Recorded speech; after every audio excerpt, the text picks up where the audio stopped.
National coverage, जो कहेंगे सच कहेंगे।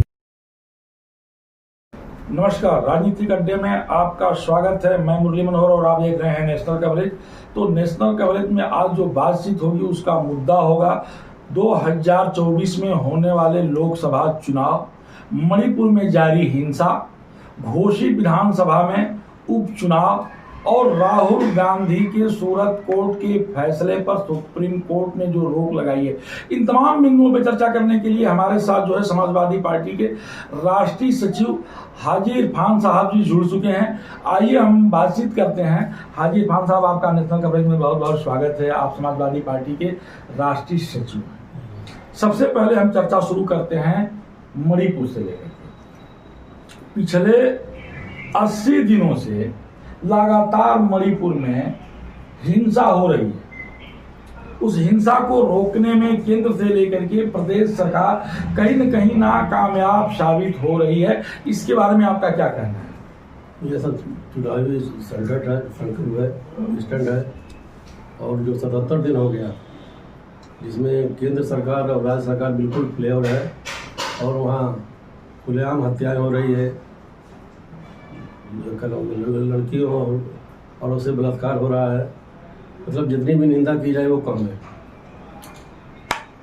जिस तरह से राज्यसभा में आम आदमी पार्टी के सांसद संजय सिंह ने प्रधानमंत्री को सदन में आकर के जवाब देने के लिए, चर्चा करने के लिए कहा, प्रधानमंत्री कहीं न कहीं राज्यसभा और लोकसभा में जवाब देने से बच रहे हैं। इसको आप कैसे देख रहे हैं?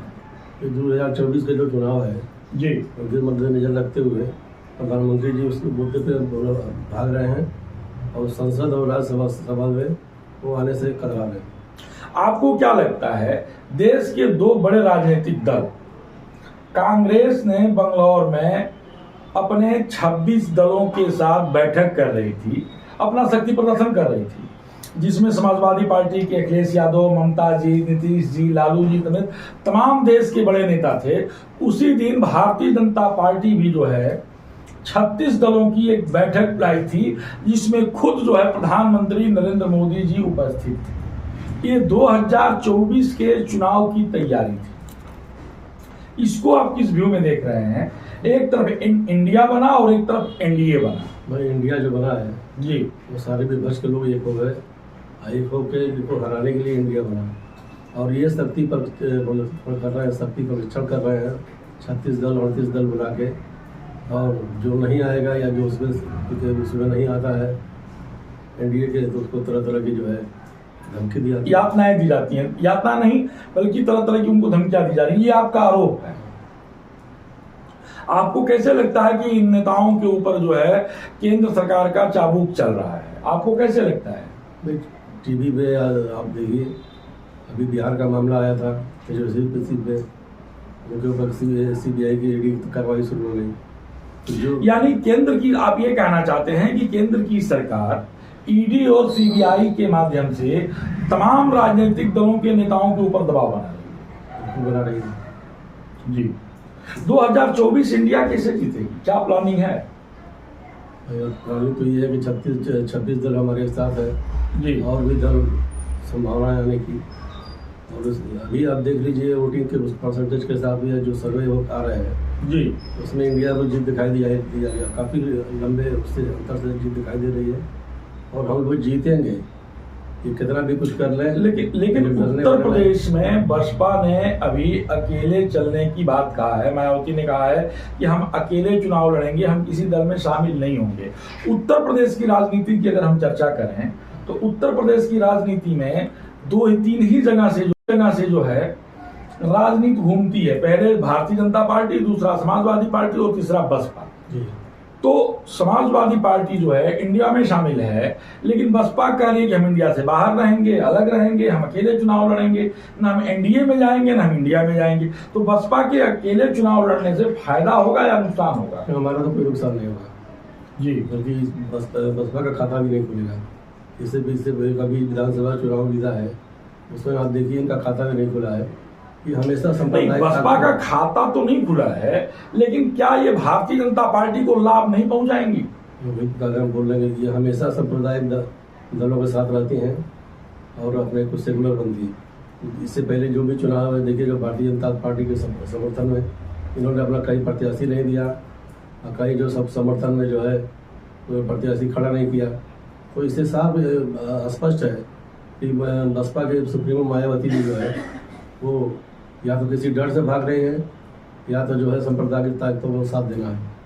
किस तरह की डर जो है मायावती को सता रही है? जो सबको है ईडी और सीबीआई का कहने का मतलब यह है आय से ज्यादा संपत्ति का, आय से अधिक संपत्ति के मामले को लेकर के मायावती जो है डर रही हैं, इसलिए जो है वो भारतीय जनता पार्टी के विरोध नहीं जा पा रही। ये आपका आरोप है। अंतिम सवाल हम आपसे पूछेंगे, राहुल गांधी को सूरत के कोर्ट ने 2 साल की सजा सुनाई थी।